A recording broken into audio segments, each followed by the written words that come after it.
Parce que c'est l'expérience qui enseigne. Le discours et la lecture suffit pas, il faut pratiquer, expérimenter pour comprendre par l'expérience. Alors, je reformulerai la question autrement. Quel aurait été ton intérêt là-bas de pratiquer la méditation alors que tu venais pour l'acupuncture ou le shiatsu? Quand on rencontre une culture, il faut comprendre ses fondamentaux. À Tahiti, il n'y avait pas que les danseuses qui bougent les hanches de manière sympathique. Il y a cette théorie du mana et de l'énergie qui est présente dans toutes les choses, qui pour moi était aussi intéressante pour comprendre les Polynésiens. J'avais beaucoup d'admiration pour les Polynésiens qui sont des navigateurs redoutables, qui sont des gens très autonomes, et ils ne regardent pas les gens pour leur réussite et leur signe de réussite sociale, ils regardent qui est là en face. Et si la personne ne vient pas au contact en tant que personne, on va l'ignorer simplement, même si c'est le chef. Quand j'étais troufion, j'ai vu des mecs qui venaient des îles Marquises ou ailleurs. Si le colonel leur parlait pas gentiment, ils le renvoyaient sur les roses, quitte à rester en prison pendant 2 mois. Ils n'avaient pas peur du chef. C'était des gens fiers, mais droits. Et par contre, ils étaient toujours disponibles pour quelqu'un qui était ouvert, qui avait envie d'interagir. Donc ça m'a vraiment attiré mon attention. Et au Japon, la culture était tellement éloignée de ce que je connaissais de la France ou de la Polynésie que j'avais envie de m'imbiber d'un tas de trucs, même si je ne comprenais pas bien.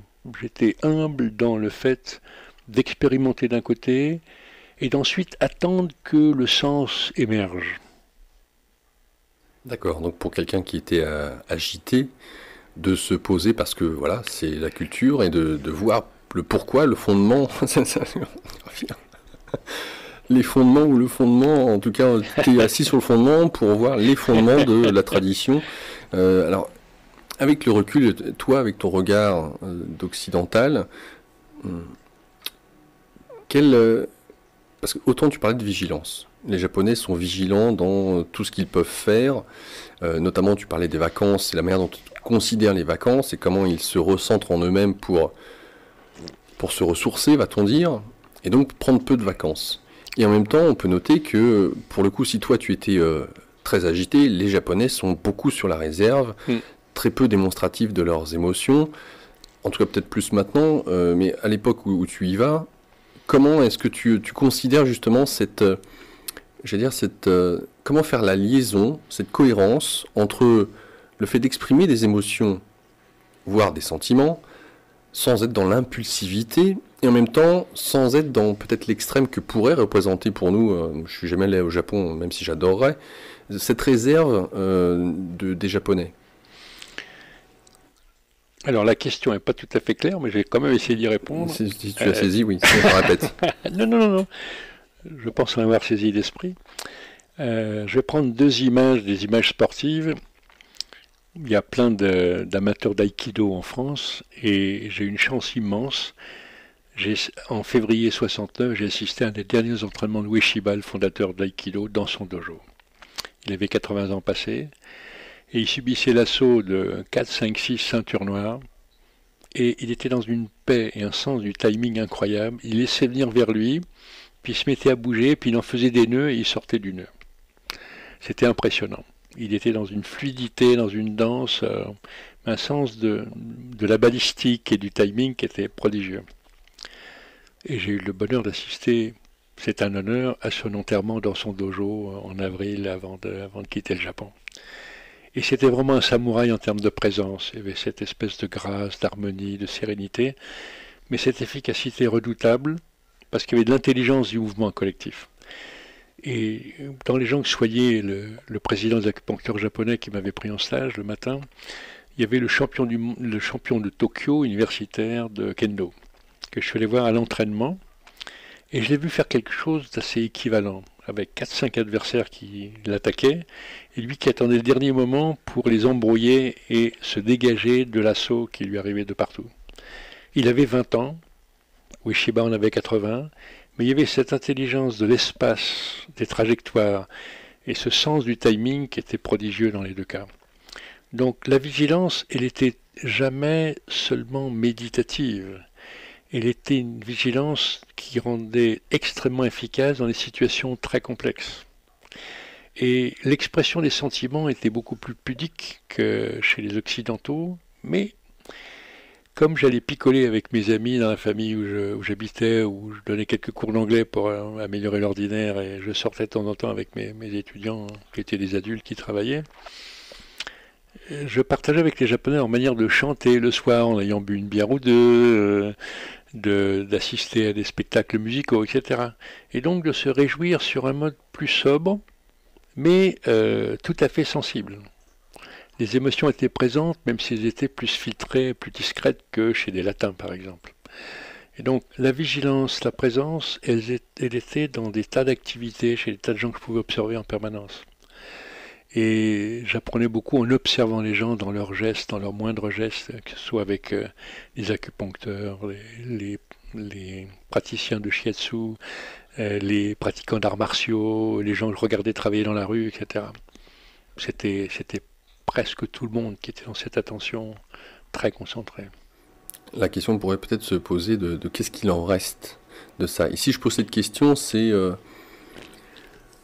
c'est peut-être tout simplement aussi culturel, mais j'en profite parce que j'adore l'esprit du Japon et de ce qui peut filtrer à travers ça. Il y a eu l'incident avec Fukushima.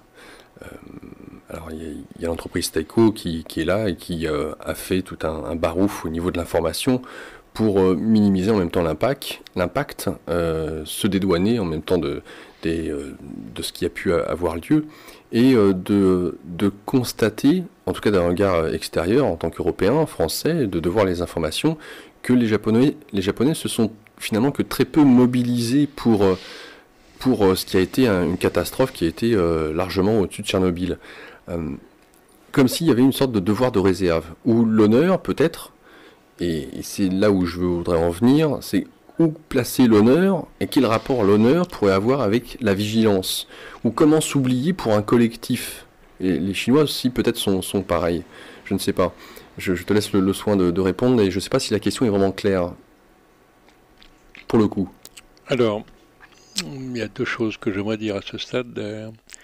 D'abord, dans le sens des valeurs collectives, il y a eu une mobilisation forte pour gérer la situation. Il y a entre autres des seniors qui ont décidé d'aller faire le nettoyage comme à Tchernobyl, sûr, en sachant qu'ils allaient perdre quelques années de vie, en disant ben, nous, notre vie est derrière nous, on peut le faire. C'est le côté kamikaze positif, pacifique.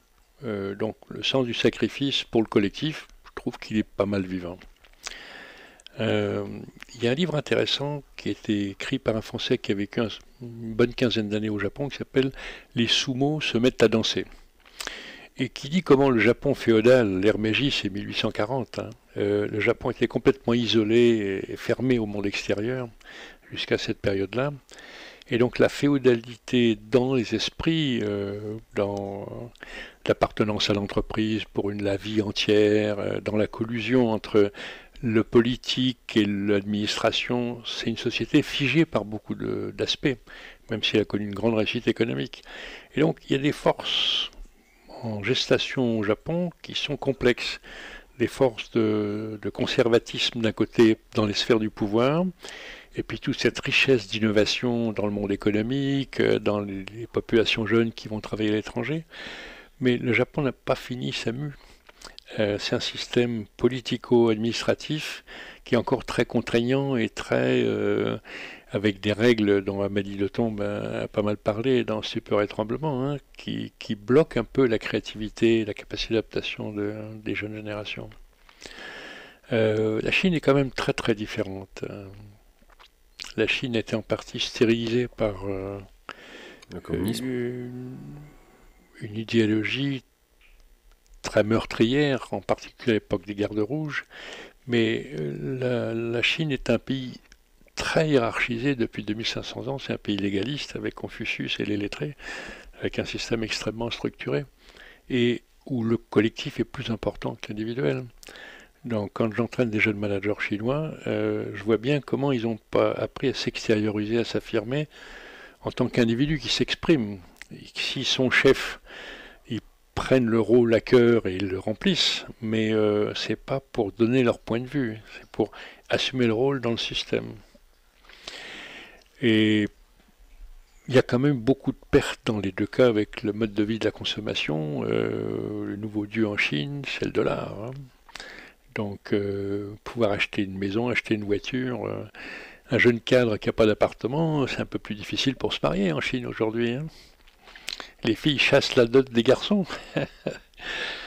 Donc, les sociétés qui sont quand même très déstabilisées et qui, dans le virage vers la modernité, ont des héritages pas évidents à trouver. Alors, j'entends très bien ce que tu dis sur la notion de mue, hein, genre, on n'a jamais fini de changer, d'apprendre sur ce que l'on est, et puis de pouvoir associer cette ouverture, hein, que ce soit la Chine ou l'Asie d'une manière générale. Et heureusement que quelque part nous aussi nous sommes ouverts à cela, puisque si le Tibet n'est plus ce qu'il a été, c'est aussi grâce à indirectement, mais il faut voir le côté positif, hein, le fait que le Tibet ait été envahi, nous avons pu recevoir cet héritage là aussi en Europe et aussi aux États-Unis, sur le continent américain d'une manière générale. Donc il y a eu un rayonnement qui s'est fait, où l'association de l'Occident et de l'Orient est en train de, j'allais dire, de mûrir, mais de cet essentiel, en tout cas je le considère comme tel, de ce que l'Orient a pu saisir sur cette vigilance, sur cette intériorité, sur les énergies, comment elles nous constituent en tant que corps et esprit, et de la manière dont on peut le garder, cela, à l'esprit, en tant que culture, qui est le fondement de milliers d'années, de générations, et en même temps d'y associer une certaine forme de modernité, avec un esprit peut-être, comme tu le disais tout à l'heure dans la première partie de l'émission, à court terme, une vision à court terme qui serait apparemment néfaste de ce que tu nous en dis. Garder à l'esprit la vision du long terme, comme Confucius ou Lao Tzu a pu le préciser, ça serait idéal. Mais est-ce que tu y vois, en tout cas, à travers ton métier, cette association des deux dans un équilibre, si je puis dire? Non, je crois que collectivement, ce sont les civilisations qui sont très déstabilisées. Je crois qu'il y aura probablement une crise sociale en Chine importante dans les 20 ans qui viennent. On ne peut pas empêcher les gens de s'exprimer autant et aussi longtemps sans que ça entraîne des réactions. Mais moi, j'ai une vision un peu sombre de l'avenir. Je pense que la compassion et la bienveillance des individus les uns pour les autres ne suffit pas. On est dans un monde violent, dont la violence augmente. On le voit en Afrique ces jours-ci. Et on voit même l'Afrique du Sud avec cet immense grand homme qui nous a quitté, Mandela, dont la relève n'est pas du tout assurée. Si l'apartheid est terminé, la bagarre violente entre riches et pauvres continue en Afrique du Sud de manière très très très tragique. La criminalité augmente et on ne va pas vers la paix sociale en Afrique du Sud. Mais dans beaucoup de pays, la violence et la captation du pouvoir par les élites créent du désordre. Et on a besoin de référents comme Mandela et d'autres, hein. Pour moi, Václav Havel, dans Mes Racines, est un autre exemple. Il a permis qu'un pays comme la Tchécoslovaquie connaisse une scission sans un seul coup de fusil, alors qu'un Milosevic n'a pas supporté la fragmentation de la Yougoslavie, tellement il avait besoin et soif de pouvoir. Donc je pense que dans tous les pays du monde, on a besoin que les citoyens se mettent debout et attendent des élites, des dirigeants, de l'intégrité pour se mettre au service du collectif, des populations. Et il y a énormément de chemin à faire partout. Il n'y a que 50% des Américains qui votent aujourd'hui. Il y a 50 millions d'Américains qui n'ont pas accès à la santé. Donc les sociétés deviennent très inégalitaires. Et il faut des leaders d'envergure en politique et dans les leaders d'influence pour se préoccuper du bien commun. Et ça est plutôt en train de se dégrader partout sur la planète. Vision donc pessimiste pour toi, Edouard Stack. Lorsque tu reviens de l'Asie, si je puis dire, en tout cas du Japon, de ce que tu peux mettre en place en France à ce moment-là, dans quelle mesure est-ce que la vigilance dans la vie du quotidien, en dehors de ton activité de professionnel de la santé, peut se mettre en place? Comment intégrer finalement ce que tu as découvert là-bas, un art de vivre, va-t-on dire, au sein d'une société comme la France des années 60-70? Moi, mon rôle est très modeste. Je me suis inséré dans un réseau de professionnels qui avaient cette aspiration, l'époque des médecines douces. Moi, j'ai proposé le terme de médecine douce en analogie aux soft technologies qui se développaient aux États-Unis depuis les années 60. Donc, médecine moins invasive. Et il y avait vraiment un bouillonnement culturel qui était remarquable. André Berkoff a écrit un livre dans cette période des années 70 en disant que 10 millions de Français étaient allés vers le développement personnel. Donc c'était un mouvement social important. Euh, j'ai rencontré Le Boyer en 73, Frédéric Le Boyer qui est par la naissance sans violence. Lui était très inspiré par le maître qu'il partage avec Desjardins, Swami Prajnapad, par son expérience de avoir revécu sa naissance comme obstétricien. Mes 2 premiers enfants sont nés dans la clinique du docteur Le Boyer avec la sage-femme qui a bossé 10 ans avec lui. Et un type comme Le Boyer a fait évoluer les méthodes d'accouchement sans violence dans les maternités, avec les sages-femmes, etc. Mais c'est jamais gagné. On recommence dans plein de maternités. Je voyais un film sur Entre nos mains sur les sages-femmes libérales. Il y a 80% des accouchements dans beaucoup de maternités qui se font avec péridurale. Donc avec une médicalisation là où ça pourrait se passer physiologiquement, normalement. On ne sait plus regarder la mort en face. 80% des Français voudraient mourir chez eux et 60% meurent dans les établissements institutionnels. On n'aura jamais assez d'unités de soins palliatifs pour accompagner tous les mourants. Mais on ne sait plus accompagner les mourants socialement. On a oublié ça, on ne sait plus faire. On savait le faire il y a 50 ans, on ne sait plus le faire. On ne sait plus être solidaire, d'accompagner l'agonie pour avoir du sens avec le grand passage. Et donc on n'a pas gagné en sagesse, on a pratiqué la fuite en avant dans la surconsommation, mais on ne se pose plus les questions de fond. Donc quelque part, moi quand je suis revenu, j'ai trouvé des alliés, j'ai trouvé des gens curieux qui avaient envie de faire bouger les choses. Et j'ai envie de dire, c'est ces communautés-là. J'étais dans la vie associative professionnelle avec d'autres psys, d'autres soignants, associations nationales, associations internationales. En 80, on était avec Edgar Morin pour le congrès de psychologie humaniste, avec Fourcade, Lénart et un certain nombre d'autres acteurs de cette période-là. Donc il y avait un climat vraiment plus favorable et les esprits étaient curieux. Et j'ai envie de dire que depuis les années SIDA, la génération qui a suivi, la situation est bien plus pourrie pour eux. Les étudiants, il y a 20 ans, trouvaient du boulot dans les 6 mois qui suivaient leur diplôme. On voit aujourd'hui des ingénieurs qui mettent 3, 4, 5 ans pour trouver un vrai boulot, et des tas de gens, même bien formés, qui ont des boulots, des CDD qui s'enchaînent, etc., même bien formés. Alors je ne parle même pas des gens qui ne sont pas diplômés, etc. Donc l'accès au marché du travail devient très très dur. L'inflation des coûts de l'immobilier fait que il faut s'éloigner en banlieue pour trouver de quoi se loger, construire un petit nid pour une famille qu'on voudrait construire. Les gens restent chez eux jusqu'à 30 ans chez les parents parce qu'ils n'arrivent pas à s'autonomiser économiquement. Donc la période est vraiment pas favorable pour la jeune génération.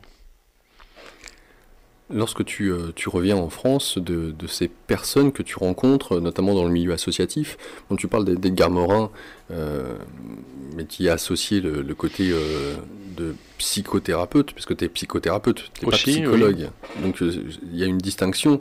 Et est-ce qu'il est possible que tu puisses nous dire justement de quel mouvement de la psychothérapie tu as suivi? Est-ce que c'est la psychothérapie transpersonnelle, par exemple, ou autre? Enfin, quelle était cette famille qui t'a interpellé et pourquoi? Moi, j'étais à cheval sur 2 courants. Mais avant ça, quand je suis rentré du Japon, je suis tombé sur Jacques Donnard, qui avait animé une association avec des psychiatres et des psychanalystes. Et donc, dès les années 69, j'ai commencé avec ces psychiatres et psychanalystes à faire du psychodrame, et des choses comme ça. Et être accompagné par des psychiatres et des psychanalystes pour continuer à me former à l'accompagnement thérapeutique. Et j'ai rencontré ensuite ce mouvement issu des États-Unis qui était la psychologie humaniste et qui justement laissait de la place au corps et à l'émotion pour s'adresser aux gens de manière globale et en cherchant à valoriser leur potentiel. Ça t'a parlé tout de suite, ça? Ah oui, oui. Et puis, on a créé en 79 l'association de psychologie humaniste avec une 50aine de mes collègues. Et en parallèle, en 78, j'étais mon premier voyage aux États-Unis, j'ai rencontré Stan Grof dans un congrès à San Francisco. Et donc, en parallèle, me suis investi dans la psychologie transpersonnelle en faisant venir un certain nombre de ces leaders mondiaux en France pour les faire découvrir à d'autres collègues. Donc j'étais à cheval sur ces deux courants-là. Et ce qui m'intéressait en psychologie transpersonnelle, c'est cette dimension de spiritualité dans le développement personnel. Et pour moi, chaque culture a trouvé comment tirer le meilleur chez les êtres humains qui étaient dans cette culture-là. Les mystiques chrétiens sont des exemples absolument magnifiques de comment révéler le meilleur chez l'être humain. Les soufis dans l'islam, les taoïstes en Chine, à peu près partout. Là, j'ai organisé le 5 octobre une rencontre avec des interculturalistes sur les sagesses d'Afrique et du Brésil. Frédéric Lenoir a publié avec Isée Tardé-Masculier un beau livre de 2000 pages sur les sagesses du monde. Il y a 20 pages sur l'Afrique. 15% de la population mondiale, 1% du bouquin. Pourquoi ? Les gens qui ont écrit cet ouvrage sont des lettrés qui sont référés au texte. Et dans les sagesses africaines, ces traditions orales, elles se transmettent autrement, mais elles ne laissent pas de traces dans les bouquins. Donc si on veut les découvrir, elles sont magnifiques, il faut aller creuser, il faut les tendre l'oreille, il faut s'intéresser à ceux qui ont développé cette connaissance-là de ces traditions, mais les sagesses d'une grande profondeur qu'on sous-estime. Encore une fois, je reviens sur cette ouverture que tu as eue avec la psychothérapie transpersonnelle ou humaniste avec Stanislas Grof. Comment est-ce que, alors que tu es vraiment précurseur pour le coup, tu fais venir certains de ses collaborateurs, des gens qui sont en tout cas aux États-Unis, qui ont une aura, une renommée, il y a une ouverture vis-à-vis de cette vision, on va dire, holistique de l'être humain. Comment c'est reçu en France ? Parce que aujourd'hui, je précise, il est interdit maintenant de s'appeler psychothérapeute. C'est réservé à un cadre bien spécifique. Il faut avoir certains diplômes reconnus. Et c'est encore les psychiatres ou psychologues qui aujourd'hui ont, je dirais, un peu le parterre libre de pouvoir donner ce qui est bon, ce qui est mauvais, et de dire... Alors, ça nous amène dans des zones un peu spéciales. Il y a une grosse bagarre de lobby, dont ceux de l'université, et le titre de psychologue a été réservé aux formations universitaires, et de psychothérapeute aussi maintenant, pratiquement. Sauf pour les instituts qui sont validés par l'Europe et qui ont une reconnaissance du diplôme européen de psychothérapeute. Il faut savoir qu'on peut être psychiatre, bac plus 12, expert auprès des tribunaux, et ne pas avoir fait une heure de développement personnel, et avoir appris la clinique à l'hôpital avec les malades graves, et connaître très bien la théorie et la pharmacologie, etc. Mais pas se connaître soi-même. Et quand j'étais à Montréal, tout étudiant en master de psychologie sociale était suivi par un professeur pour faire du développement personnel et avoir un miroir à se connaître, se découvrir, pour se développer. Emmanuel Todd a écrit très bien sur la différence d'éducation entre la France et l'Angleterre, où même un adolescent au lycée, on va chercher à développer son autonomie dans le monde anglo-saxon, alors qu'on va plutôt veiller à sa soumission pour qu'il écoute les professeurs sans contester au niveau français. Ma fille est née quand elle avait 10 ans, a fait un échange au Canada avec un universitaire canadien, et les deux filles ont passé une semaine dans l'école de l'autre. On est dans les années 80, 84, 85. Et les deux gamines à 10 ans observaient qu'au Québec, on appelle la maîtresse par son prénom, on la tutoie, on regarde dans les yeux. En France, on dit madame, on la vouvoie et on baisse les yeux. Dans la relation d'autorité, c'est pas du tout la même relation pédagogique. Et donc, dans le travail thérapeutique, c'est pour toutes les recherches qui ont été faites en Amérique du Nord, c'est la relation qui est thérapeutique d'abord. On rentre dans des zones un peu particulières, mais sur l'analyse du contre-transfert pour les psys, il y a très peu de livres qui ont été publiés. Et on ne peut progresser que si on se regarde dans sa manière de faire. La supervision pour les coachs est un élément important pour continuer à progresser. Mais expérimenter le laboratoire intérieur pour bien se connaître, pour bien s'utiliser, c'est le b.a.-ba. C'est le b.a.-ba. Dans les écoles de compagnonnage, ceux qui font le Tour de France, ils apprennent à se découvrir, à se connaître, connaître leur comportement, assimiler des valeurs pour faire de la belle ouvrage. Donc ces filières pédagogiques sont bien connues sur toute la planète. Mais encore faut-il s'en servir. Et l'université ne suffit pas pour transmettre des valeurs par le savoir. Il faut expérimenter ces valeurs dans la responsabilité pour fabriquer des citoyens dignes et responsables. Le transfert de savoir ne suffit pas à faire des hommes debout. Et c'est là où je voulais en venir, dans le fait de faire venir donc ces hommes et ces femmes pour faire découvrir une vision holistique justement de l'accompagnement. Comment, à l'époque, 69, tu nous disais? Oui. Comment est-ce que cela a été pris au sein peut-être de personnes qui, parmi tes connaissances, étaient psychiatres, psychologues? Quelle ouverture ont-ils eu? Dans quelle mesure peut-être ont-ils contribué ou pas à faire en sorte de développer ça en France? Il y a un psychiatre qui s'appelle Richard Meyer qui a travaillé, qui a créé le mouvement de la somatothérapie et qui vient d'écrire un livre qui doit être son 10e, 12e sur la pleine présence. Et j'ai appris, alors que je le connais, j'étais intervenu pour le congrès des jeunes psychiatres en 85, un truc comme ça. J'ai appris qu'il avait passé 3 mois au monastère et qu'il y avait donc une expérience et une éducation religieuse importante. Donc il a fait un travail de liaison intéressant. Moi, j'ai jamais travaillé tout seul.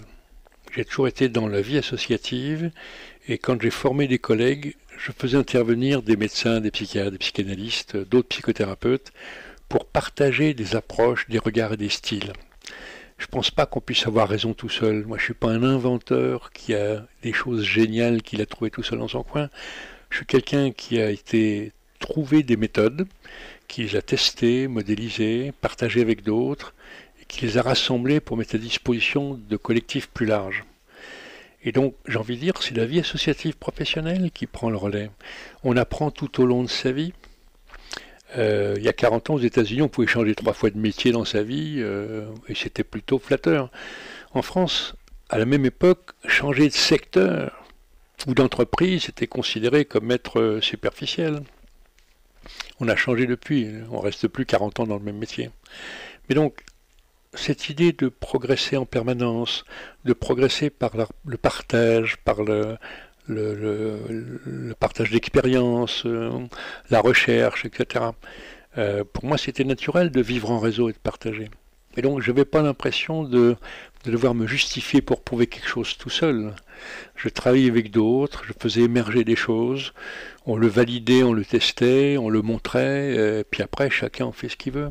Mais alors, pourquoi est-ce que ça n'a pas eu la même, on va dire, résonance? Parce qu'à l'époque, 69, puisque tu mentionnais certains lobbies, oui, on va les appeler comme ça, ils n'étaient pas aussi puissants il y a donc 40 ans, plutôt que là, maintenant, aujourd'hui. Donc, dans quelle mesure est-ce que, alors qu'il y avait une mouvance aux États-Unis, dans les pays anglo-saxons, de toutes ces thérapies holistiques, comment se fait-il qu'elles ne se soient pas plus développées, alors que des initiateurs comme toi étaient là pour dire, bah voilà, il existe d'autres choses, et partageons. Je crois qu'il y a des cadres de référence culturels qui restent très puissants et qui se transmettent de génération en génération et qui bloquent le changement de paradigme. J'en ai parlé avec l'absence d'éducation à la santé digne de ce nom. Je vais prendre un autre exemple médical. La spasmophilie, plusieurs livres ont été écrits pour dire que 10 millions de Français étaient spasmophiles.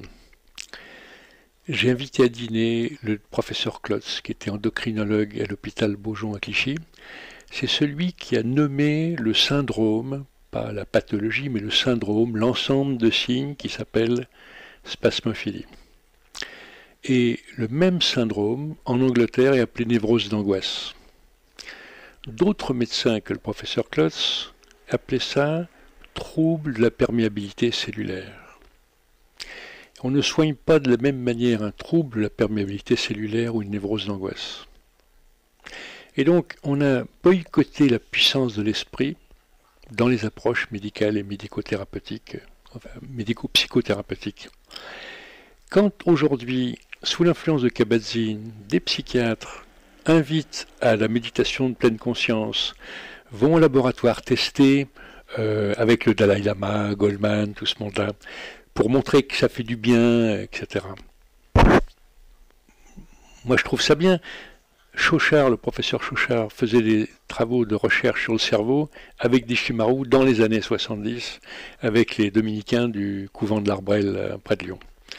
Donc c'est très ancien ce travail-là, on ne découvre pas ça maintenant, mais c'est à la mode aujourd'hui. Le Dalai Lama a une belle image, Mathieu Ricard est à la mode, donc ça passe comme un nouveau produit. Je suis désolé, il manque quelque chose qui est la dimension de réflexion sociétale sur les cadres de référence de nos cercles du pouvoir, la manière d'autonomiser la population.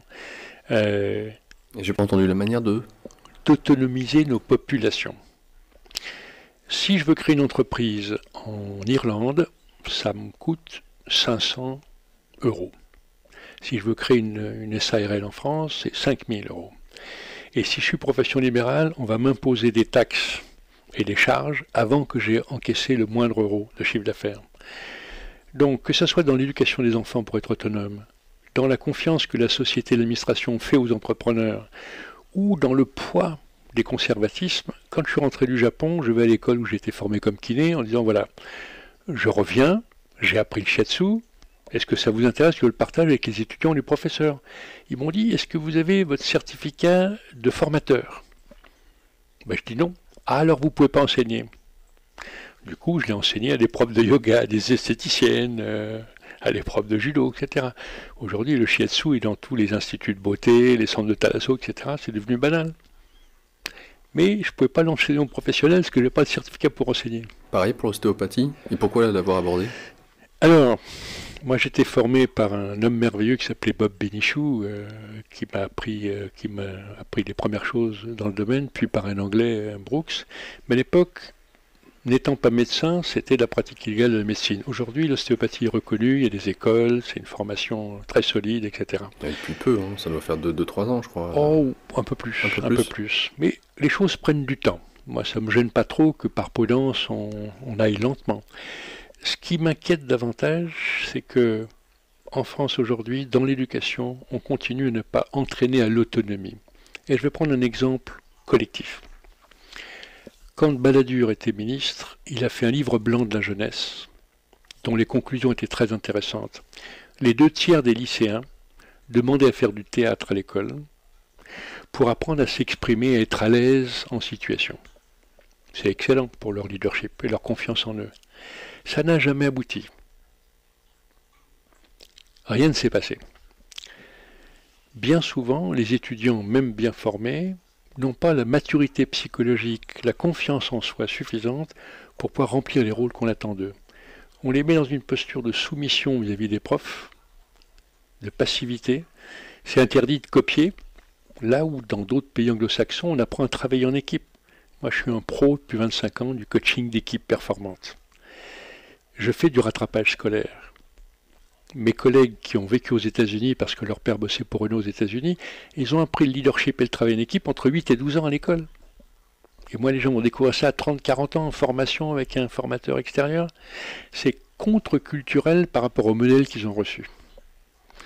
On dit monsieur ou madame, on vous voit le professeur, on ne le regarde pas dans les yeux, on fait ce qu'il nous demande, mais on ne copie pas sur nos petits camarades, on ne travaille pas ensemble et on ne s'affirme pas, on ne s'extériorise pas. C'est une culture. Et il n'y a rien qui nous oblige à continuer comme ça. Alors pourquoi continuons-nous? Et d'ailleurs, puisque tu parles d'éducation, je peux constater que les différents ministres, à chaque fois qu'il y en a un nouveau, va faire un petit tour de différents systèmes éducatifs à travers l'Europe, notamment avec les pays du Nord de l'Europe, qui mettent en perspective justement cette contribution où il n'y a pas de notes, où on favorise le fait de travailler ensemble, et cependant, on ne le pratique toujours pas en France. Tu mentionnais la méditation. Les enfants sont très réceptifs à ce genre de pratiques qui les permettent de se poser après avoir fait du sport, après la récréation, ou que sais-je, et puis ça permet de développer l'attention.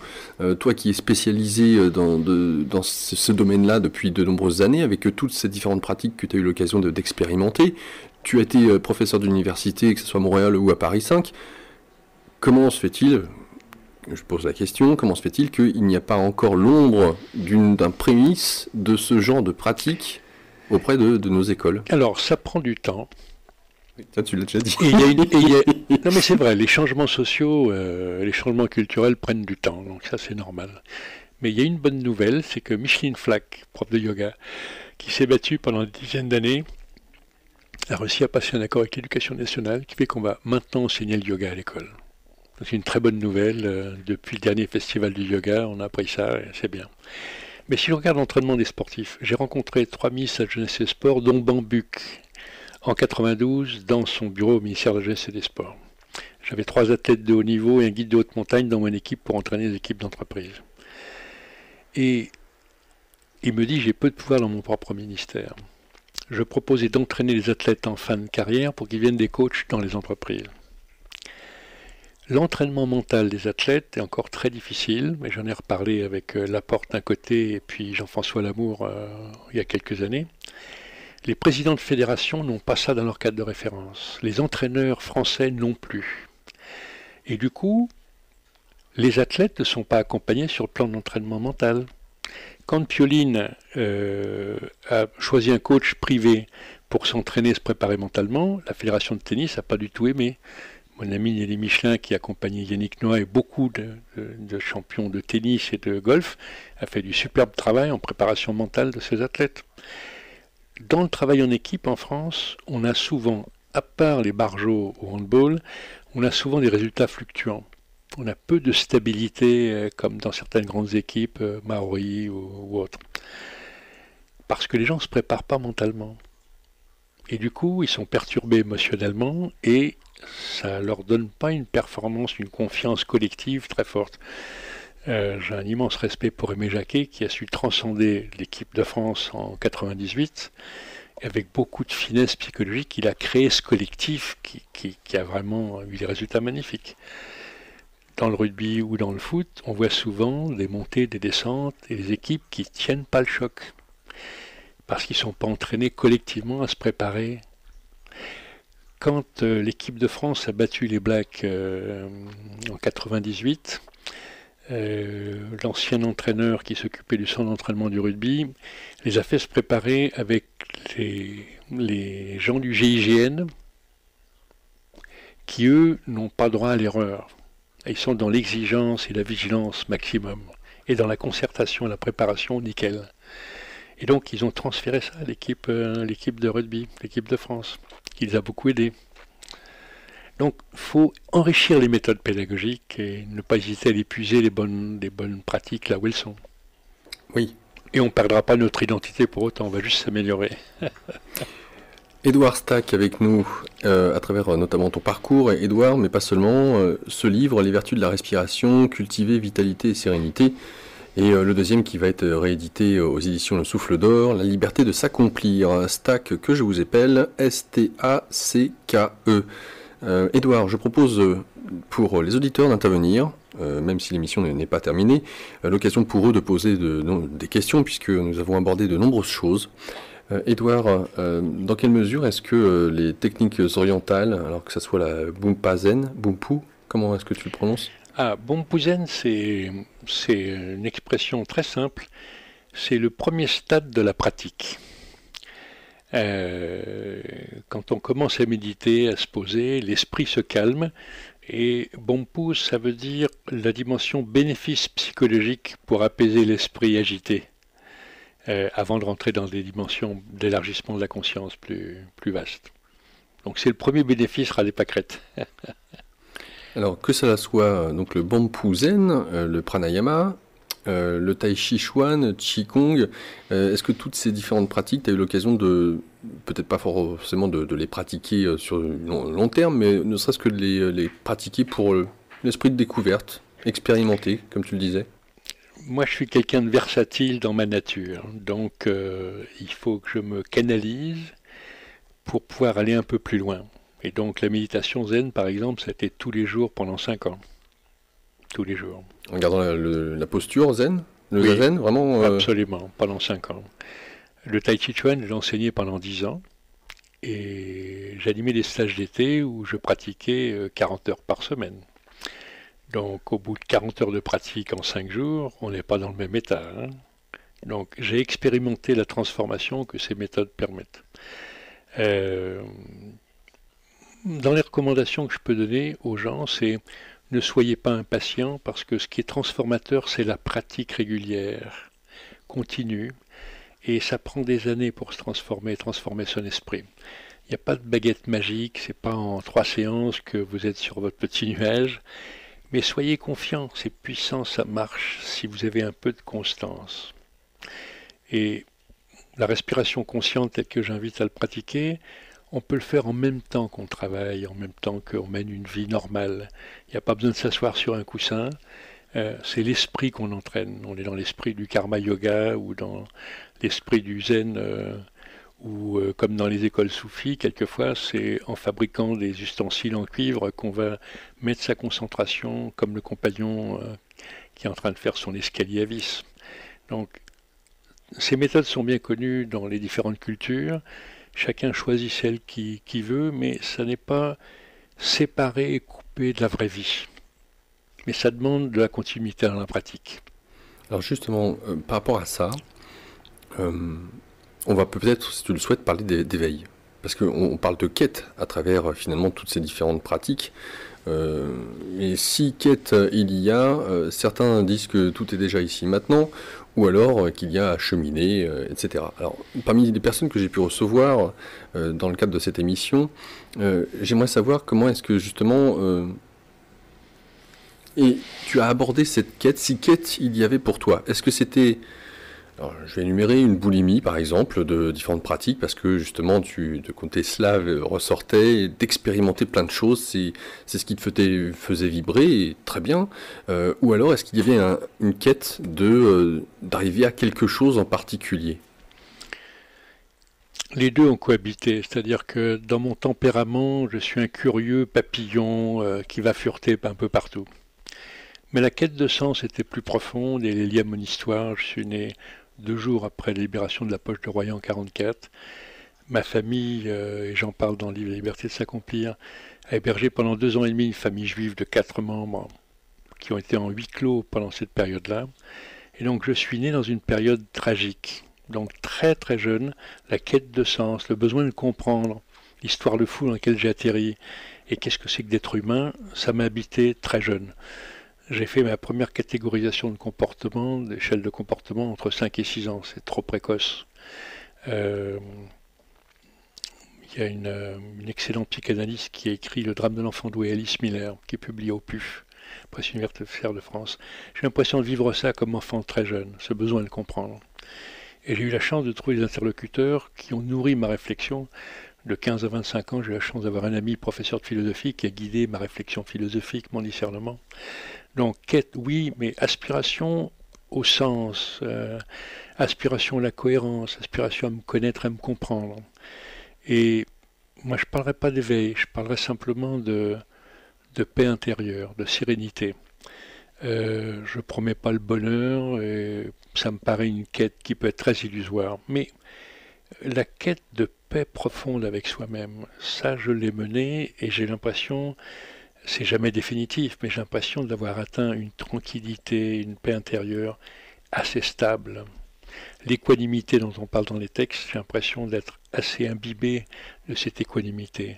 Je peux accepter ce qui va mal et ce qui va bien avec une certaine égalité d'humeur. Donc, ce dont je peux témoigner, et pour moi et pour les gens que j'ai accompagnés, c'est que oui, en cherchant à bien se connaître, on peut mieux s'utiliser, on peut mieux mettre à jour sa richesse intérieure, la partager avec le monde dans lequel on vit, et puis on peut être en paix avec soi-même. C'est déjà un beau cadeau de la vie que d'avoir une vie riche, pleine, des relations saines avec les autres, mutuellement stimulantes, et d'être tranquille.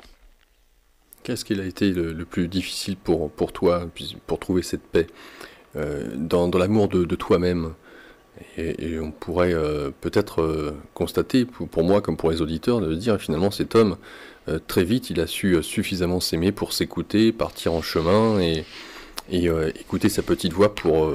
Non, la petite voix était là, mais l'acceptation, ça a été très laborieux. Je dirais que c'est entre 20 et 40 ans, toutes ces années de développement personnel et d'exploration, qui m'ont amené à l'acceptation de moi-même et être capable de me livrer de manière authentique, sans tricher, sans jouer un personnage, et me débarrasser du besoin de plaire, du besoin de séduire, du besoin d'être accepté.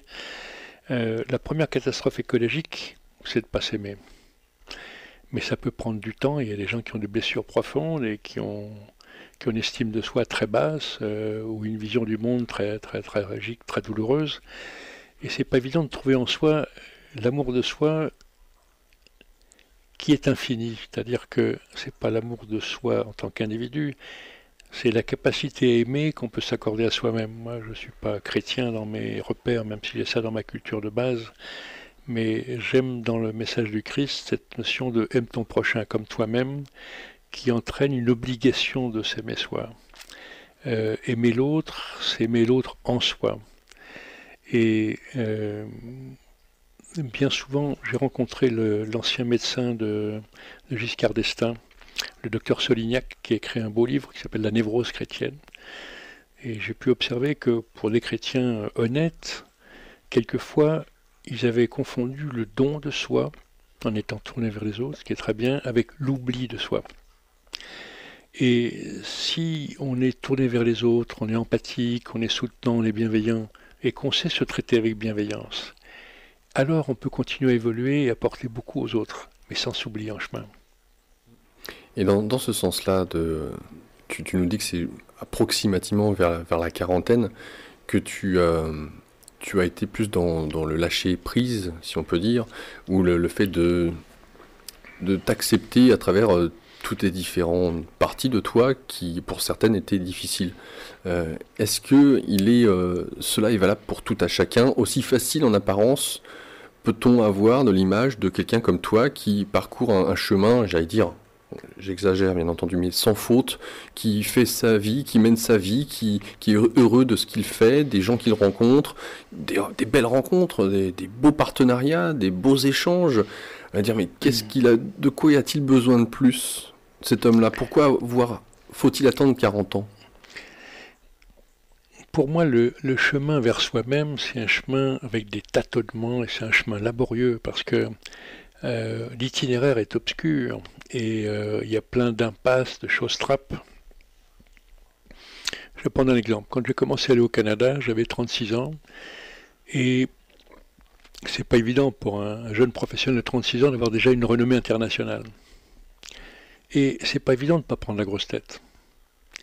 Et donc, cultiver l'humilité en même temps qu'on gagne en notoriété, c'est tout sauf facile.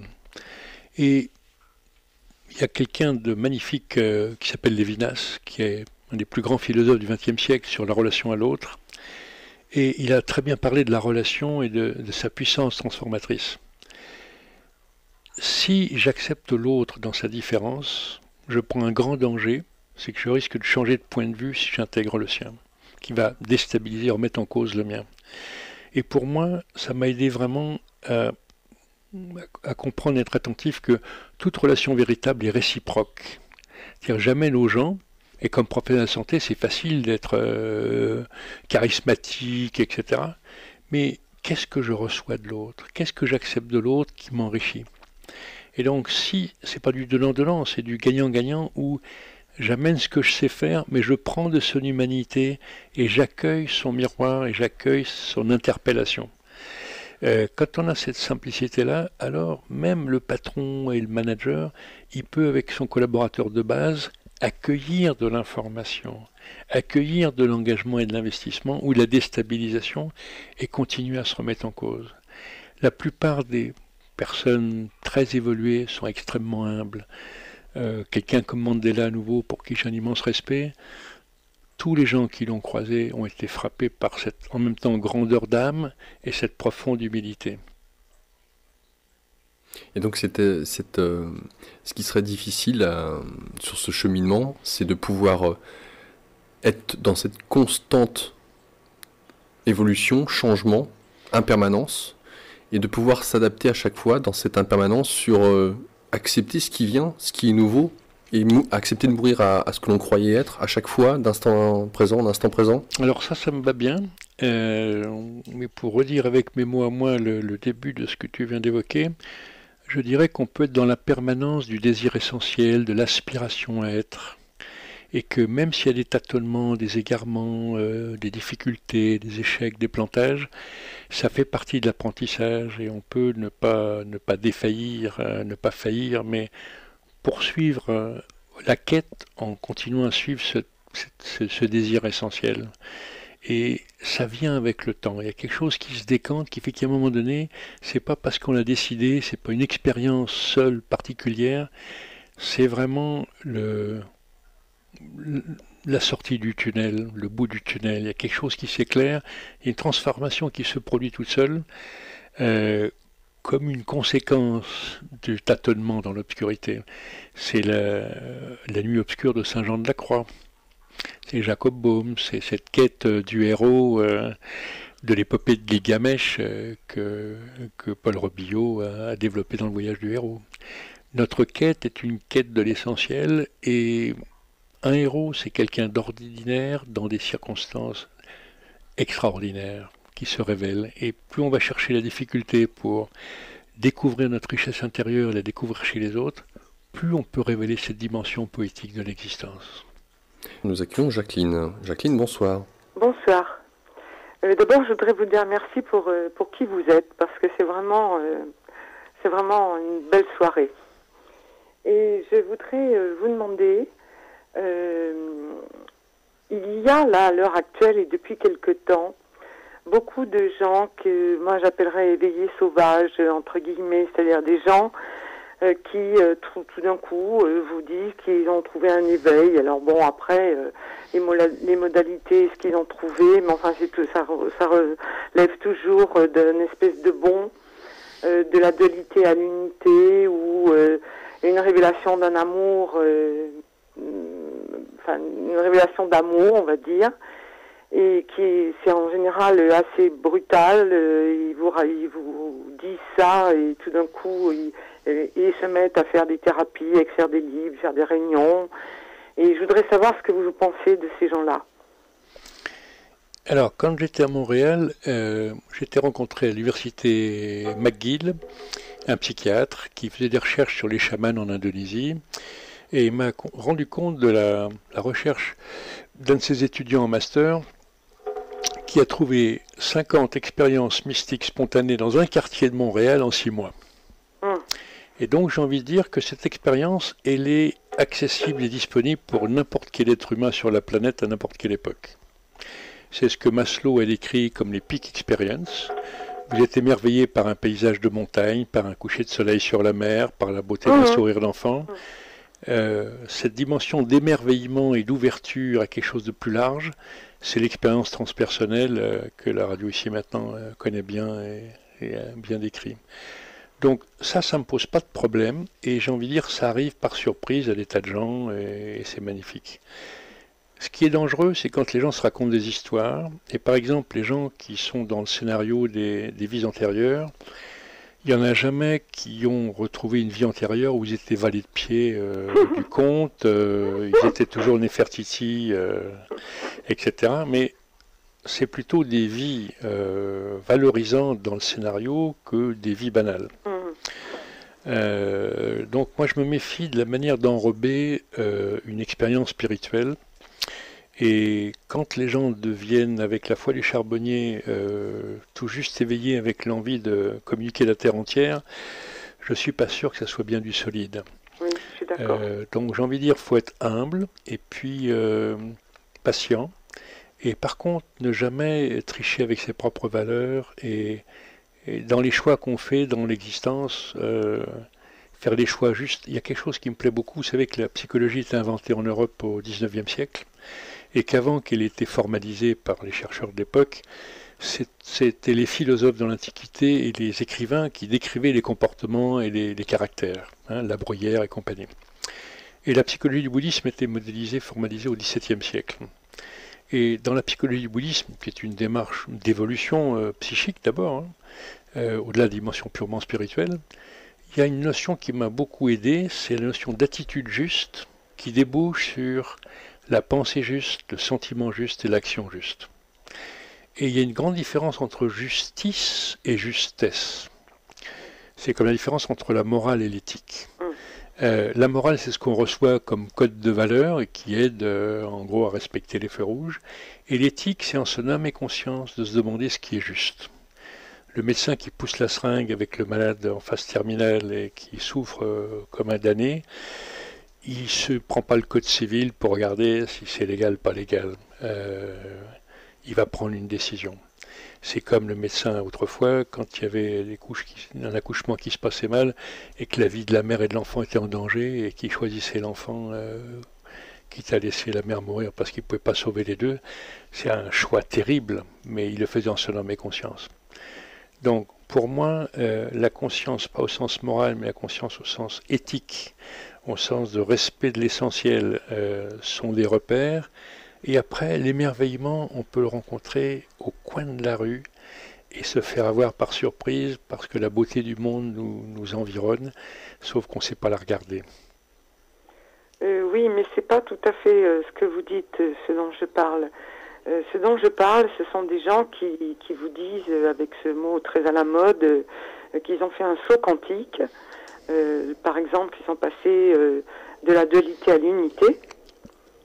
Qui vivent quelque chose qui, vous voyez, comme l'aboutissement normalement d'années et d'années d'ascèse ou de sadhana ou de travail dont vous parliez tout à l'heure, qui n'ont pas fait ce cheminement-là et qui, clac, ont eu cette expérience et qui sont dans cette expérience. C'est de ça que je parle. Alors, j'en ai croisé plusieurs ces dernières années qui se gargarisent avec la médecine quantique et j'en avais un ce matin dans un regroupement, et j'ai observé que cette personne ne cherchait pas à écouter les autres. Elle avait sa théorie, qu'elle était prête à infliger avec beaucoup d'explications et d'arguments, mais elle ne voulait rien entendre de ce que les autres pensaient. Donc pour moi, c'est juste quelqu'un qui est dans son bocal, isolé, et qui se raconte une histoire. Il y a une autre dame dans la même réunion qui me dit « Mais moi, je suis dans le bouddhisme depuis 20 ans. » Et j'ai observé dans sa respiration qu'elle ne prenait pas le temps d'inspirer. Et donc j'ai dit, mais c'est dommage que vous ne preniez pas plus le temps d'inspirer, parce que vous ressourcez mal et vous êtes fatigué. Donc elle avait une théorie sur ce qu'était l'évolution, la spiritualité, mais elle ne pratiquait pas au quotidien. Donc ça ne m'impressionne pas beaucoup les gens qui ont des discours. Krishnamurti a dit, c'est l'expérience qui est libératrice. Oui, je suis bien d'accord. Et c'est pas les discours, c'est pas les discours. Il y a une autre chose aussi avec laquelle vous avez parlé de ça tout à l'heure, mais j'ai remarqué que ces gens-là, même s'ils ont eu une expérience, bon, qui est peut-être pas contestable, mais ils n'ont pas fait tout le chemin. Et dans le chemin, on apprend beaucoup aussi. Donc ils arrivent à cette expérience, clac, ils donnent, ils racontent leur expérience et même ils font des thérapies, ils font des réunions, ils font plein de trucs, des discours et tout ce qui s'ensuit, mais ils ne connaissent pas le chemin. Je vais être en léger décalage avec vous parce que c'est comme si vous étiez un peu jalouse qu'il y ait des gens qui pouvaient aller plus vite vers une expérience d'ouverture. Non, je vous taquine, Jacqueline, je vous taquine, mais... Non, c'est que je veux comprendre. Oui, mais attention à ne pas être jalouse de la manière dont certains trouvent une percée dans leur nuit obscure. Il y en a qui ont besoin de chemins lents et progressifs. Et comme dans le Vajra Yoga du Tibet, il y a des gens qui empruntent la voie rapide. Chacun a son rythme et sa vitesse. L'avantage du chemin prudent, patient, et moi j'ai personnellement été prudent et patient dans mon chemin, quitte à faire des expériences un peu sauvages de temps en temps. Mais il y a des gens qui ont accès plus vite à des degrés d'ouverture assez importants. On n'est pas tous égaux devant le chemin spirituel. Simplement, si vous rencontrez des gens qui se racontent des histoires, ne perdez pas de temps. Ils vont essayer de vous enfumer, de vous embarquer dans l'histoire qui se raconte. Vous serez un complice complaisant et ça n'a absolument aucun intérêt. Fréquentez donc des gens authentiques et sincères, quelle que soit leur démarche au niveau d'avancement, vous perdrez moins de temps. Je suis bien d'accord avec vous. Je suis d'accord. Mais je vous remercie beaucoup. Merci à vous. Jacqueline. Merci. Au revoir. Au revoir. Édouard, lorsque vous mentionniez tout à l'heure qu'il s'agit pour vous d'être dans la vigilance de l'instant présent, à travers la vie de tous les jours, pas besoin d'aller se réfugier en Inde dans un ashram. Quoique d'avoir des bases solides, notamment avec la respiration, ça aide énormément. D'autant plus quand on est dans cette marche consciente. Et cette marche peut être tout simplement en faisant sa lessive ou sa vaisselle. Cela étant dit, de votre parcours, de ce que vous en avez nommé jusqu'à maintenant, il y a un élément qui me titille. On dit que c'est toujours le travail de la vie intime, à deux, de ce que reflète comme miroir notre bien-aimé, et ou et eux, et de savoir à quel moment justement vous vous êtes... alors je ne sais pas si on peut parler d'engagement, mais dans l'idée de fonder une famille, avoir des enfants, comme on l'a entendu, vous avez aujourd'hui une fille au moins, donc... comment s'est passée cette étape de la vie familiale? Alors, adolescent, je voulais pas fonder de famille et je pensais que j'avais besoin de trop de temps pour me réparer, pour évoluer, pour prendre cette responsabilité-là. Et puis, la première personne qui m'a donné envie, c'est ma première femme que j'ai épousée. En une soirée, j'ai senti que c'était quelque chose de très important auquel il ne fallait pas que je résiste. Et on a vécu 25 ans ensemble, on a fait 2 enfants ensemble, on a fait un énorme chemin ensemble. Et je dis souvent que la vie à deux, c'est un laboratoire de la transformation. Quand on est sincère et qu'on se soutient pour évoluer et qu'on accepte la différence de l'autre, c'est un laboratoire quotidien pour établir ces relations authentiques et réciproques. Et je me suis marié une deuxième fois et ça dure depuis plus de 20 ans aussi. Et j'ai réalisé, j'étais plutôt un séducteur tourné vers les femmes, j'ai réalisé que on peut plaire fugitivement à beaucoup de femmes, mais que c'est pas d'en changer qui permet d'approfondir. C'est au contraire de s'inscrire dans la continuité et de rentrer dans l'expérience de la vie à deux et de l'engagement, de la co-responsabilité. Et d'avoir des enfants, c'est un dépassement de soi-même puisqu'on devient responsable de quelqu'un d'autre. C'est une bonne façon de sortir de son égoïsme spontané pour apprendre à se mettre au service de quelqu'un d'autre. Donc c'est une magnifique expérience d'être parent. Tout le monde n'a pas la chance de pouvoir avoir des enfants. Hein. J'ai rencontré des hommes et des femmes infertiles, d'autres qui ont dû faire des FIV, des procréation médicalement assistée, des choses très difficiles, pénibles, psychiquement, émotionnellement, physiquement. Mais donc c'est une très belle expérience pour grandir que de construire un couple et de vivre comme parent. Pour moi, quelqu'un qui ne peut pas avoir une relation affective durable de plusieurs années en cohabitant avec quelqu'un est immature affectivement. C'est un indicateur de maturité que d'être capable de cohabiter harmonieusement avec quelqu'un pendant un certain temps.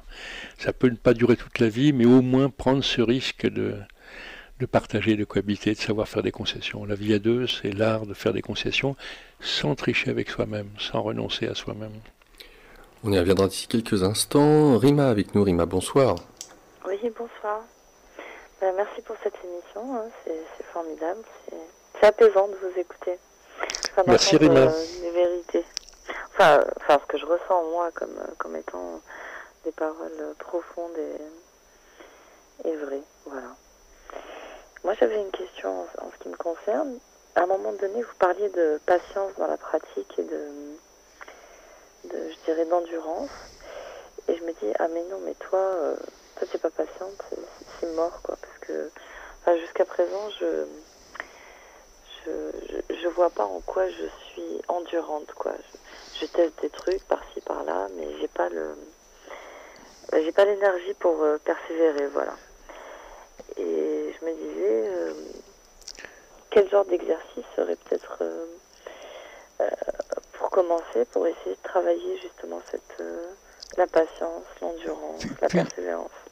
Puis-je vous poser une question? Oui, bien sûr. De quelle nature est votre impatience? Qu'est-ce qui vous démange? Tout. Précisez davantage. Ah, je sais pas, par exemple... Enfin, là où je ne suis pas patiente, par exemple, c'est au niveau des études. Voilà, par exemple, je suis plus dans le théorique.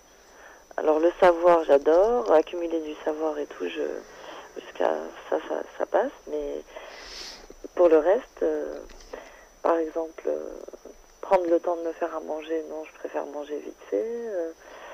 Faire du sport, non, ça me fatigue. M'occuper de ma fille, parfois ça me fatigue. Alors, Travailler. alors je vais vous ça me fatigue. interpeller sur un autre niveau. Quel est votre rapport au long terme? Comment est-ce que vous anticipez le long terme à 3 ans, 5 ans? Ça, ça me fait peur. Ça D'accord. m'angoisse, ça m'angoisse. Donc, quelque part, votre priorité, c'est de profiter du très court terme et vous inhibez, vous stérilisez votre capacité à vous projeter dans le long terme. Oui, oui, oui. Regardez aussi, en complément de votre capacité à anticiper, votre capacité à vous engager dans la durée. Par exemple, on parlait avec Laurent des enfants.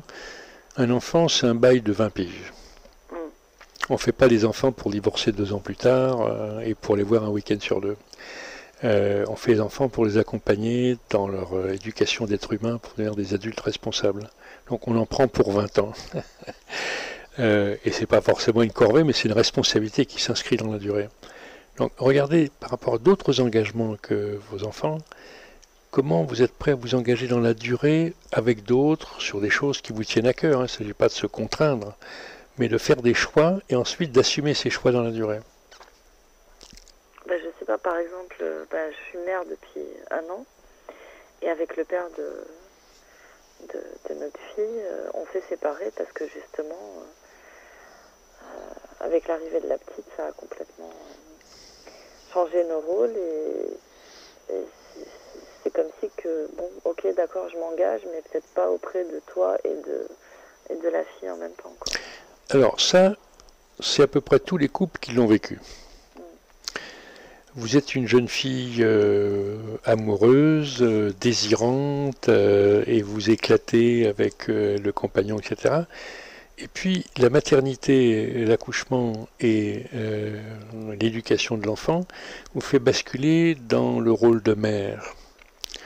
C'est pas du tout facile de maintenir le cohabiter entre le rôle de mère, d'épouse, d'amante. Et donc il faut s'entraîner. Il y a au moins une femme sur 2 qui est piégée par ce truc-là et qui est focalisée sur l'enfant, ce qui est une bonne chose, que les enfants ont besoin de leur mère avant tout pendant 1 an, 2 ans, 3 ans. Mais il ne faut pas oublier que la vie continue et que vous avez d'autres rôles à jouer. Donc c'est important de demander de l'aide, de vous faire aider pour vous rendre libre, pour aller dîner aux chandelles avec votre compagnon et vous regarder les yeux dans les yeux en vous tenant la main et oublier l'enfant pendant une soirée. Ce qui n'est pas si simple à faire. Hein. De toutes les manières, pour l'instant, on est séparés. Donc, Oui, mais demain, il y aura peut-être soit lui qui revient, soit un autre qui vient. Et quelle place vous lui laisserez entre vous et votre fille? oui. Donc le problème va se reposer. Et tant que vous n'avez pas trouvé comment exister à plusieurs niveaux en parallèle, sinon vous allez être dans une relation fusionnelle avec votre enfant et dans laquelle il n'y aura plus de place pour un homme. Et donc la femme en vous va s'étioler. Je vous donne un exemple avec des gens d'une autre génération, mais qui se sont piégés comme ça. Comme j'ai soigné énormément de femmes au début de ma carrière, j'en ai parlé avec beaucoup, ces femmes de la cinquantaine qui sont dévouées à leur famille pendant 20 ans, 25 ans, 30 ans, le mari se tire avec la secrétaire, elles se retrouvent toutes seules, les enfants quittent la maison, elles ne savent plus à quoi elles servent. Elles se sont perdues dans leur identité en route. Et n'ont pas eu de passion, elles n'ont pas eu de boulot, elles n'ont pas eu de sphère privée, personnelle pour s'épanouir. Vous voyez, elles se sont fait complètement bouffer par le rôle. Pour vos grands-mères, pour les grands-mères, c'était pire. Hein. Elles n'imaginaient pas qu'il y ait autre chose à jouer. Donc, même à l'époque moderne, le danger est là et c'est important de regarder ça tranquillement. Ça a du sens ce que je vous dis? Oui, bien sûr. Mais voilà, ça reste après. Il y a plein de choses qu'on sait, qu'on croit savoir et tout, mais dans la pratique, dans la vie de tous les jours, justement, c'est là où ça blesse, quoi. Est-ce que vous avez de bonnes alliées, de bonnes amies, honnêtes, sincères, qui sont mères de famille, qui ont vécu ça, avec qui vous pouvez en parler très ouvertement pour chercher ensemble des alternatives? Oui, j'ai des bonnes amies, oui, bien sûr, mais comment dire, enfin, de ce que je vois, hein, de la vie qu'elle mène, je vois que on se bat toutes, quoi, pour essayer de survivre, mais que c'est pas facile tous les jours, quoi. J'en connais peu qui sont épanouis, voilà. Dans ce que je vous ai donné comme piste, vous pouvez l'explorer en collectif, c'est-à-dire que si, avec votre réseau de copines, vous vous épaulez mutuellement pour à tour de rôle garder vos enfants et qu'à tour de rôle, il y en a une qui peut se tirer pour aller passer un bon moment pour elle-même avec son compagnon, vous allez vraiment vous épauler pour être capable de développer ces différents rôles. Alors que isolé tout seul, ça semble insurmontable. Okay. Alors qu'en mutualisant, ça peut vous aider pas mal. Oui. Voilà. Mais moi, c'était plus d'ordre général. Parce que, bon, ma fille, son père la garde, j'ai du temps pour moi. Hein. C'est juste dans l'idée de ne pas m'accorder justement suffisamment d'amour ou d'importance au point de me traiter mal, quoi. Enfin, de ne pas justement essayer de persévérer, enfin de baisser les bras un peu trop vite, quoi.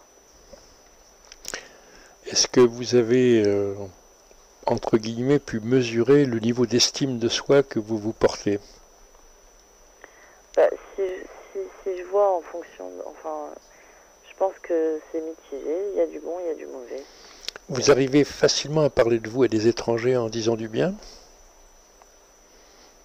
Ah oui, je suis quelqu'un qui est positif quand même, oui. Même avec des étrangers?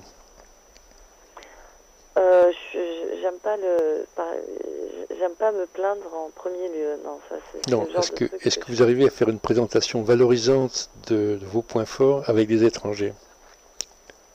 Non. Eh bien, il faut vous entraîner. Ok. Savoir parler de soi, je vais être l'été prochain un petit moment à l'espace du possible à Méché, qui est une communauté apprenante très ancienne.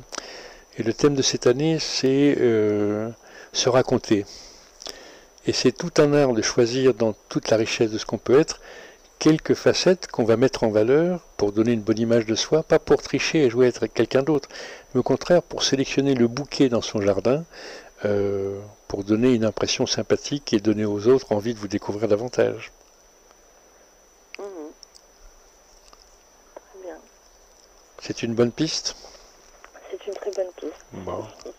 Et entraînez-vous, parce que même pour ça, ça demande de la constance. Oui. Donc trouvez-vous des publics auxquels vous présentez et vous entraînez à faire cette présentation simple, honnête, mais valorisante, parce que en chaque être humain, il y a une beauté, une richesse magnifique. Quelquefois, on n'ose pas accueillir cette richesse et cette beauté qui nous habite intérieurement, parce qu'on a l'impression que c'est trop. Or, l'être le plus laid a une sensibilité absolument magnifique qui lui fait percevoir la beauté du monde. Et bien souvent, les gens sont tiraillés entre la beauté extérieure et la beauté intérieure. Montrez votre beauté intérieure. Osez le faire. Vous encouragerez les gens autour de vous. Ah oui. Et ça déclenche des rencontres superbes. Bah, très bien. Moi, je fais ça toutes les semaines avec des inconnus que je rencontre dans mon boulot. Et je vous jure, j'ai des vrais cadeaux du ciel, des gens magnifiques que je rencontre, qui ont l'air de rien comme ça en apparence, mais c'est des vrais trésors. Ah, il faut faire attention après à ne pas passer pour être quelqu'un de présomptueux. Il ne s'agit pas de flagornerie. Oui. Il s'agit de respect des parties riches de soi-même, qu'on ose accepter de partager. Ouais. Ah, c'est un exercice que j'avais trouvé dans un livre de développement personnel, écrire 5 par jour dans son journal, écrire 5 aspects positifs de soi-même qu'on a fait durant la journée. Ça ressemble à ça aussi. Quand vous parlez de vous, si vous gardez cette arithmétique très simple de dire je donne 3 aspects positifs pour un aspect plus fragile ou plus limité, vous êtes dans un bon équilibre. Il ne s'agit pas de montrer que le positif et de cacher l'ombre, mais de reconnaître le positif et puis aussi de regarder les zones où il y a encore du progrès à faire. Moi, j'étais quelqu'un d'extrêmement versatile, hein. Quand on parle de continuité, de ténacité, je peux vous assurer que j'étais un papillon qui sautait d'un truc à l'autre pendant beaucoup d'années. Ça m'a demandé du courage et de la discipline pour me canaliser. Vous savez, choisir, c'est renoncer. Ah oui. Et c'est pas évident de renoncer tant qu'on a le champ des possibles qui est ouvert, on s'éclate. Mais dire, eh bien, je vais laisser tomber ça pour me concentrer un peu plus sur cette chose qui me semble importante, vous êtes sur la bonne voie. C'est vrai ça. Ouais. Choisir, c'est renoncer, c'est... Faire le tri. Ouais, mais c'est difficile de renoncer justement. Mais bon, ne pas choisir, c'est renoncer à tout, hein. C'est ne rien choisir. Voilà. Ok, ben je vais méditer sur ces paroles et je vous écoute. Et merci encore. Je vous en prie, bienvenue. Bonne fin de nuit, Emma, au revoir. Merci, au revoir. Nous accueillons Michael. Oui. Michael, Oui, bonsoir. Bonsoir, Michael. Bonsoir à vous deux. Bonsoir, Michael. Bonsoir. En fait, je trouve ce que vous dites très intéressant et je pense que peut-être vous pourriez répondre à une question qui me tient particulièrement à cœur. Alors je vous explique. Depuis plusieurs années, donc j'ai eu, disons, plusieurs expériences à moi que je qualifie de spirituelles. Pas des rêves, hein. La plupart, c'est conscient, c'est-à-dire les yeux ouverts. Du style, bon, je ne vais pas rentrer dans les détails parce que ça serait trop long, du style des apparitions, provoqué moi-même par la pensée des visions spirituelles comme un film qui se déroule devant mes yeux, sortie du corps, des visions, voir aussi les yeux fermés des choses à travers mes yeux, voir des espèces de sortes de couleurs psychiques qui tournoient, etc. Enfin, etc. Bon. Alors, la plupart de ces expériences, si vous voulez, je ne les ai pas provoquées. On va dire que 80% je ne les ai pas provoquées, donc je ne les ai pas cherchées. Elles sont venues à moi. Et évidemment, depuis longtemps, je cherche cette réponse. Pourquoi ces expériences? Dans quel but? Quelle en est la signification? Et je n'ai jamais eu de réponse. J'ai essayé de demander spirituellement, bon, à ma façon, etc. et tout, je n'ai jamais eu de réponse. Donc en fait, peut-être, est-ce que vous pouvez me donner une clé, je ne sais pas, un indice, parce qu'il y a toujours un gros point d'interrogation, quoi. J'ai bien une petite idée, mais bon, est-ce que ça correspond à... Je vais vous proposer de réfléchir ensemble. Déjà, vous faites une distinction entre ce qui est volontaire et ce qui n'est pas volontaire. Sachez que dans les traditions spirituelles, les exercices de Saint Ignace de Loyola sont des exercices de visualisation pour entraîner l'imaginaire à entrer dans des espaces plus vastes. Relisez les petits exercices de Saint Ignace, vous verrez, il y a des choses intéressantes en visualisation. Dans la tradition du yoga, il y a le yoga nidra, qui est aussi un yoga des visualisations, qui a à peu près la même fonction. Et j'avais fait traduire de l'américain 2 livres de Jean Houston, l'un qui s'appelle Psy-Jeu et l'autre Devenir humain. Et elle est anthropologue et elle travaillait sur des visualisations, Awake Imagery, pour permettre ces explorations, ces voyages intérieurs.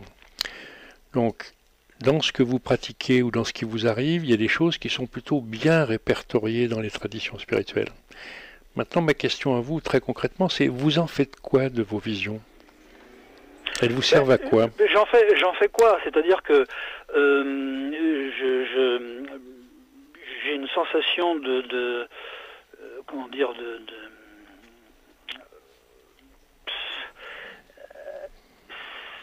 je me sens bien avec ces visions-là, si vous voulez, mais je vous dis, ben voilà, le problème, c'est j'en fais quoi? Je ne sais pas quoi en faire, et surtout, je n'ai pas de réponse. Pourquoi elles arrivent et qu'est-ce que ça veut dire? Est-ce que alors à un moment je me suis dit peut-être que je rentre dans une espèce de vortex, on veut peut-être me faire comprendre qu'il y a autre chose que la vie physique, enfin matérielle, etc., mais je ne sais pas. Honnêtement, en vous écoutant, j'ai l'impression que vous compliquez la vie avec des questions d'ordre intellectuel. Je vous poserai des questions sur ces visions, elles s'accompagnent de quel genre de sentiments? Elles s'accompagnent de quel genre de prise de conscience sur votre chemin de vie et votre sens, le sens que vous donnez à votre vie? En quoi est-ce qu'elles vous éclairent? On peut pas dire que j'ai pu interpréter, si vous voulez, je vois ce que vous voulez dire, mais que j'ai pu interpréter quelque chose par rapport à ce que vous dites. j'ai eu un sentiment alors c'est difficile à définir, hein, je me sentais bien, etc., qui me laissait à penser qu'effectivement, il y avait tout un tas de choses que l'esprit humain ne connaît pas très bien et qu'il y a autre chose, comme je vous le disais tout à l'heure, que la vie matérielle, etc. Mais ça s'arrête là malheureusement, quoi. Enfin, ça s'arrête là malheureusement. Qu'est-ce que vous cherchez vraiment? Ben, ma réponse, si vous voulez, en fait, alors je sais, au fond de moi-même, si vous voulez, depuis mon existence, la question que je me pose, et il y a toujours un doute, mais on dit, je suis un peu d'accord avec ça, que le doute est très important, parce que si on ne garde pas le doute, on gobe tout en argent comptant, c'est que, voilà, après ma mort, y a-t-il une autre vie? Voilà, mon but, c'est pas une obsession, mais bon, aujourd'hui, j'ai la soixantaine. Bon, on m'a dit que je vivrais jusqu'à 100 ans parce que, bon, certaines personnes, de médecins chinois, etc., par rapport au pouls, etc., bon, tout ça, c'est très bien. Enfin, voilà, ma préoccupation principale dans l'existence en numéro 1, si vous voulez, c'est ça. Est-ce que vous êtes prêt à mourir demain? Pas vraiment. Ok.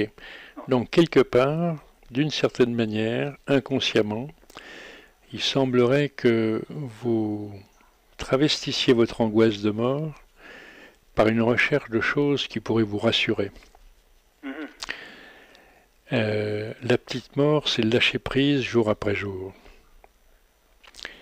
Et si au lieu d'accorder de l'importance aux visions, aux quêtes d'informations pour avoir des explications sur la nature du réel, du monde, vous regardiez dans votre vie quotidienne à quel point est-ce que vous êtes en paix avec vous-même, tranquille, ça vous donnera sûrement un amarrage, un ancrage dans le quotidien pour approfondir votre expérience spirituelle dans la relation aux autres, dans la relation à la vie quotidienne. Et ça vous amènerait peut-être d'autres pistes et d'autres types d'expériences. Vous voyez ce que je veux dire? Oui, je vois. Ça a du sens? Oui, bien sûr, ça a du sens, oui, tout à fait, je comprends bien, oui. Oui. Avoir une autre ouverture, disons, voilà, dans ma façon de vivre, peut-être de regarder les autres, mon entourage, etc. Parce que sinon, rendez-vous compte que l'imaginaire est très puissant et on peut se berner en cherchant des choses spectaculaires. J'ai fait des expériences avec des psychiatres mexicains, chiliens, avec des psychotropes en travail thérapeutique. Et j'en parlais ensuite avec un jésuite parce que ça m'avait quand même beaucoup ouvert l'esprit et interrogé. Et ce jésuite m'a posé une question très simple, me dit « Et l'autre dans tout ça ?» Je peux vous assurer que ça m'a fait réatterrir en me disant si je dois évoluer, ça doit pouvoir se traduire dans ma vie de relation avec les autres au quotidien. Si vous voulez, bon, moi, je ne prends aucun psychotrope. Oui. Psychotrope, je ne bois pas. J'ai compris ça. Non, mais j'ai compris. Et en plus, je ne cherche pas ces expériences. Elles sont spontanées. Inconsciemment ou consciemment, je veux avoir une réponse par rapport à ce que je vous ai exposé sur l'après-vie. Hein. Non, ça sûrement pas. Non. Vous savez, même le Dalai Lama, il est sage. Il dit ma cosmogonie me dit qu'il y a des vies antérieures. Et aujourd'hui, c'est mon scénario et ma lecture du monde. Si on me prouve le contraire, je suis prêt à l'accepter. Mais il ne dit pas que c'est la vérité. Il dit que c'est sa grille de lecture. Moi, je fais un peu le pari de Pascal à l'inverse. S'il n'y a pas de vie après la mort, s'il n'y a pas d'autres vies, de renaissance, moi, je vous assure que j'aurais vécu les 50 dernières années avec intensité, jour après jour, seconde après seconde. S'il y a du bonus derrière, tant mieux. Mais je vous jure que je n'aurais pas perdu mon temps dans cette vie-ci. J'ai cherché à la vivre le plus intensément possible et de la manière la plus juste et la plus honnête possible. Et personnellement, je ne me pose plus de questions et j'ai plus besoin de réponses. Ah ça c'est formidable parce que moi je crois que, pour moi, aujourd'hui, si vous voulez, je pense quand même qu'il est important de se poser des questions, alors pas avec obsession, hein, mais quand même de se poser certaines questions dont on n'a pas toujours les réponses, c'est certain. Si vous voulez, il y a des hypothèses. Il y a des hypothèses que vous vous posez et vous avez des indices pour nourrir des scénarios. Oui. Mais si vous renoncez à avoir une vérité définitive par rapport à ces hypothèses, pour vivre encore plus votre exigence spirituelle au quotidien, dans tous vos actes de la vie quotidienne, ça devrait vous aider à dépasser votre angoisse de mort. Mais quelque part aussi, je me dis que peut-être tout ce que je vous ai exposé là était des sortes d'indices, entre guillemets, plus ou moins, pour essayer de me montrer que il n'y a pas que le matériel, etc. Sans pour autant me dire dans une vision, parce que ça je ne l'ai jamais eu, me dire, écoute mon petit gars, oui effectivement, tu vas faire ci et ça après ta mort, etc. quoi. Est-ce que dans la vie quotidienne, vous avez des gens avec qui vous pouvez partager une intensité spirituelle plus grande? Alors, il n'y en a pas beaucoup, mais il y en a, oui. Je vous invite à continuer à chercher des compagnons de route avec qui partager. Quel que soit le chemin qu'eux empruntent, c'est très précieux de valider avec d'autres comment eux avancent et qu'est-ce qui se passe pour vous, qu'est-ce qui se passe pour eux. Bien sûr. Ça aide au repérage. Les expériences sont toutes particulières, mais il y a quand même des caractères communs dans les cheminements. Moi, je partage ça avec des chrétiens, avec des musulmans, qui sont des gens sincères, qui cherchent.